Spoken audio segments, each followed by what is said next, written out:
PJNET Live, kicking off a brand new week. It is February 3rd, Monday night. We have Doug Carter standing by in our green room. The bumper is running. We have a background. We are recording. We are streaming live on all platforms, so we will switch to Studio 6 in 5, 4, 3, 2, 1.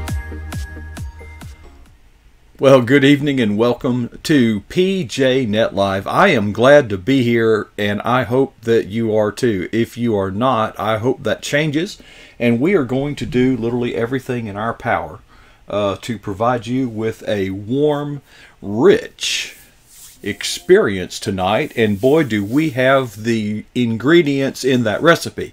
Now, behind me is a picture taken by our guest who is standing by in the green room. Doug Carter appears the first Monday of every month. Now, he doesn't take off the other 29 days. He's out there getting stories. He's out there getting inspiration. He's out there getting stuff, and he's in our chat room. He is definitely the team player, the Superman, Doug Carter himself. That picture, I kind of know where that is, but for those who only recognize it as a picture of you with the woods behind you, what the heck is that?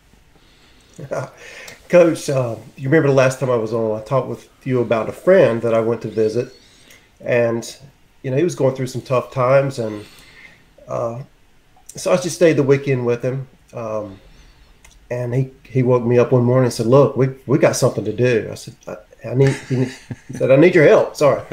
And I said, "What is it? What is it?" And he said, "The cows got out last night." So he's got a couple of cows, and they wandered off into a swamp behind his house, and we had to go find them, round them up. And deep in the swamp, there was this picture that you're looking at.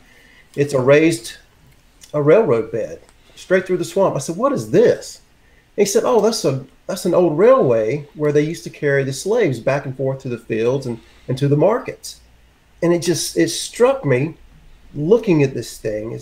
There's no rails left. There's no signs of a railroad, just the railroad bed itself going through a swamp. Trees are starting to grow over it. And I just sat there and took it all in. Everywhere I go, I'm looking for stories, like you mentioned. And I just took this all in. And I couldn't help look down there and try to imagine what it was like for all these slaves to be packed into rail cars and shipped through that hot Florida swamp. And then my mind got to rolling, and I was thinking about Auschwitz and the Holocaust and the image of the railroad tracks going in to the prison itself. And it broke my heart because I couldn't be there in time to do that, to help them or just in any way. But we're only one generation away. It could happen to any of us. I happen to be born in a place and a time where I'm not a slave, or I'm not being led to a concentration camp. But that doesn't mean that won't happen in the future. It doesn't mean that it won't happen to our children or our grandchildren. And it really scares me as I'm watching what's going on in our country and around the world today. The Bible's very clear about slavery and deliverance and the pattern, the cycle. Satan is the great deceiver that leads men to enslave others. In my capacity as an ethics professor, I've discovered, reading case study after case study and talking with people, experts in their fields, the one thing that underlies all ethical decisions is the imago Dei doctrine, the image of God doctrine. So Genesis 1:28, God created man in his own image, in his own likeness, or Genesis 1:26-27. And Satan is always trying to usurp that. We see it, what happened in Genesis chapter 3, the fall, story of the fall. Satan went in, deceived Eve with the idea of the good. I talked about that, I think, the last time we were on here. And ever since then, mankind has been trying to determine the good or the evil for everybody else. And we're living in a time now where we're transitioning from the traditional biblical worldview in America towards something called humanism. I've done a lot of study about that. UNESCO has vowed to create a new world with humanism as the driving ethic. They want to radically transform the way we think and act. If you go into UNESCO's Global Education First Initiative, priority number 3, which is foster global citizenship in the schools, they talk about that. We're going to transform the way we think and act to meet the challenges of the 21st century. And what are those challenges? And here's where I think we need to take the blinders off. What UNESCO is talking about is climate change. They're talking about population. They're talking about immigration. They're talking about socialism. They're talking about using the media to transform this. Elizabeth Warren just came out this past week with an article on her blog, and she wants to come up with a plan to deal with disinformation on the internet. She blames President Trump's election on disinformation campaigns. So she's going out, or she's reaching out to the big information providers, Facebook, Twitter, and so on. And she wants to create a global task force or a global summit of world leaders to address this. Well, the problem is, Coach, UNESCO is already on top of this. She's not coming up with a new idea. She's just rehashing what UNESCO is already doing. December 2019, just a couple of months ago, UNESCO had their own little summit, and 190 countries joined in and celebrated Media and Information Week. Media and Information Week is all about controlling the narrative on the internet. I have a plan. First of all, I'm fascinated that the likes, and Elizabeth Warren is only one soldier of many in that army. Here's how you control misinformation. Think. Okay, get the truth in your head. Okay, and anything you see that deviates from the truth is therefore not true. Okay, it's that simple. But now let me guess, who is it that shall appoint this anonymous committee of the disinformation, intelligentsia that sits on the board that decides what is disinformation? Well, UNESCO has already done that. They've already decided that they didn't contact me. They did not, but they've already decided they are going to create a humanistic worldview. They want to radically get rid of the biblical worldview. Think about it. Climate change. What do you hear? Well, human population is the problem. Mm-hmm. Okay, so what do you do about that? Abortion. You cut the population back, is what they're trying to do. What does God say about population? He says, be fruitful and multiply, fill the earth and use it. Use the earth's resources. Meanwhile, UNESCO and these others, the globalists, are saying, we're using too many of the world's resources. It's a finite world. We're going to run out. In the meantime, I'm thinking about, well, what did Jesus do? He fed the 5,000 men plus women and children, 4,000 men plus women and children with leftovers. God provides. Jehovah Jireh. Jehovah Jireh, the Lord will provide. And so this is absolute blasphemy. They're creating a sustainable development plan. They're brainwashing our children in our schools, right under our noses, with this sustainable development plan. They want to create global citizens instead of citizens of the kingdom of God. It's diametrically opposed to the kingdom of God. And we need to wake up as parents. We need to teach our children.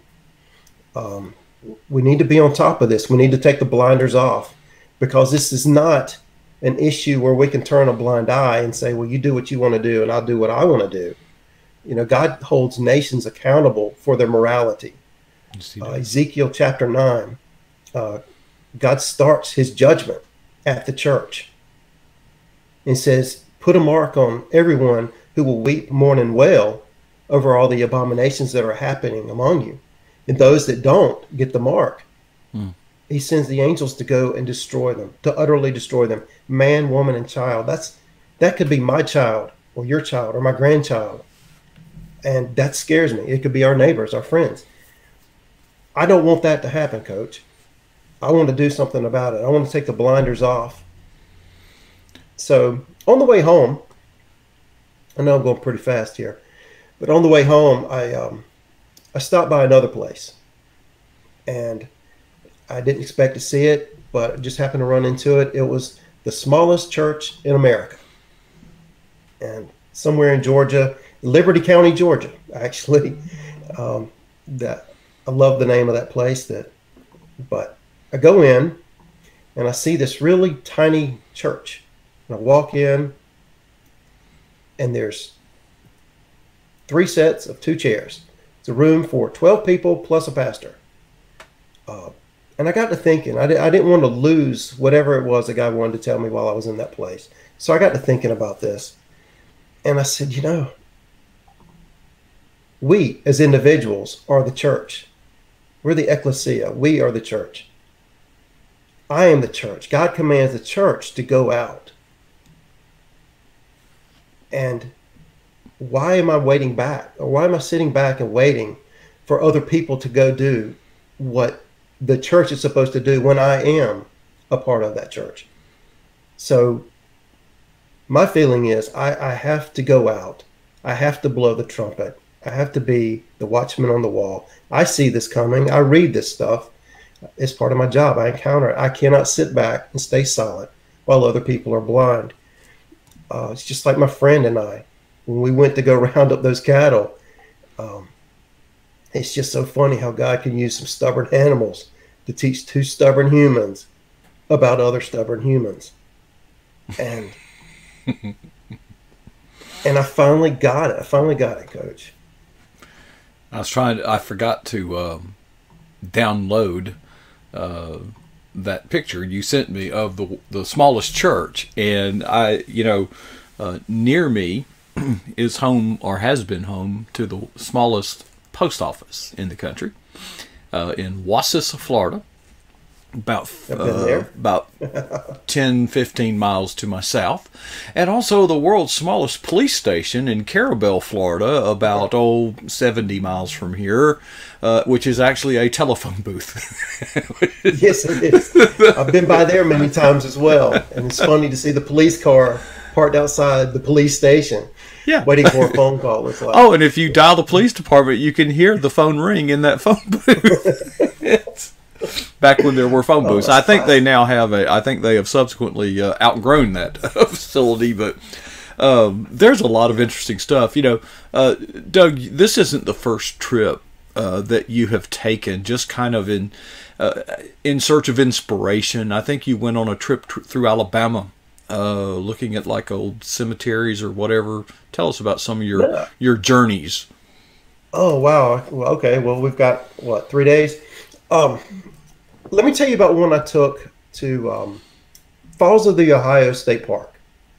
Falls of the Ohio State Park is within eyesight of Louisville, Kentucky. And we went there. I took my son to go look at fossils because there is a fossilized coral reef in the Ohio River within eyesight of Louisville, Kentucky. So you have to ask, well, how does a coral reef get there? I mean, it's too cold for corals, and there's certainly no ocean nearby. So how did it get there?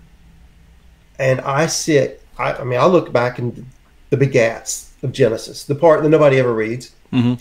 And I read that in the days of Peleg, the son of Eber, the earth was divided. Well, in the parallel account, we read that Eber, in the older generations, were living 500 years or more, roughly. Mm-hmm. Peleg and the younger generations were living about 250 years or less. So something cataclysmic happened in the days of Peleg, the son of Eber. The Bible says the earth was divided. The question is, could that be when Pangea split apart? Could there have been the giant continent that split apart during that time?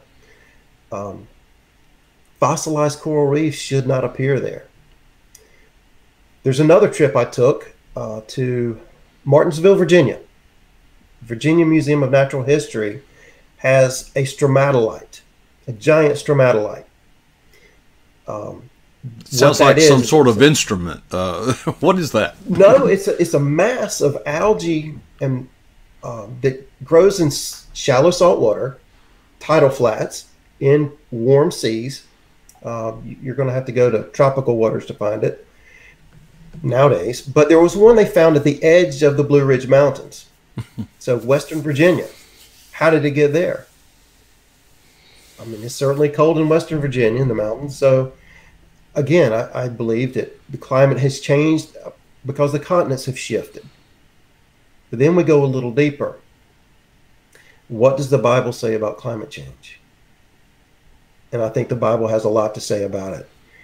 The climate, it says in Isaiah 24, will change because of the people neglecting and abandoning the ordinance and statutes of God.